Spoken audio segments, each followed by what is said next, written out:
My dad is Steve Boros, and he actually had 47 years in Major League Baseball, and he played for the Tigers, Cubs, and Reds, and then was manager for the Padres and the Oakland A's. My dad, Terry Reynolds, is a special assistant to the general manager of the Cincinnati Reds, specializing in player personnel. He started with the Albuquerque Dukes as an intern, which is a Dodgers affiliate at the time, worked his way up there, and then moved to Daytona Beach, working for the Dodgers with the general manager in Daytona.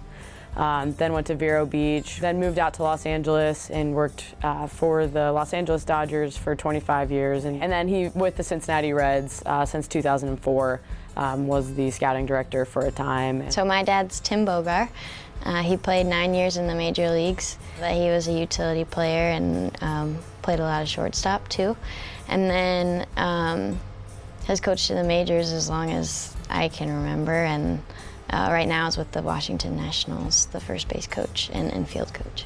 Anytime that he was around, I was always getting coaching tips and infield tips, and he never actually coached my softball team because, you know, summertime is baseball season, but whenever he was home, we were always in the cages or out on the field doing extra work.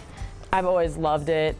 Basically every summer my dad would kind of circle a trip on his summer agenda. That would be one that I would go with, and I'd go to the park early with him and ask to carry his scouting bag with his radar gun and all that sort of stuff, and try to do his stopwatch and basically probably mess up what he's trying to do during the game. But he happened to be scouting for the Dodgers in '88, and so I happened to be sitting with him on the third base line during that game that, you know, he had actually given the scouting report with Mel Didier to Kirk Gibson on the 3-2 count. Eckersley was going to only throw a backdoor slider, and Kirk Gibson, you can see him step out of the batter's box and actually recall that in their meeting, and then step back in and hit the home run.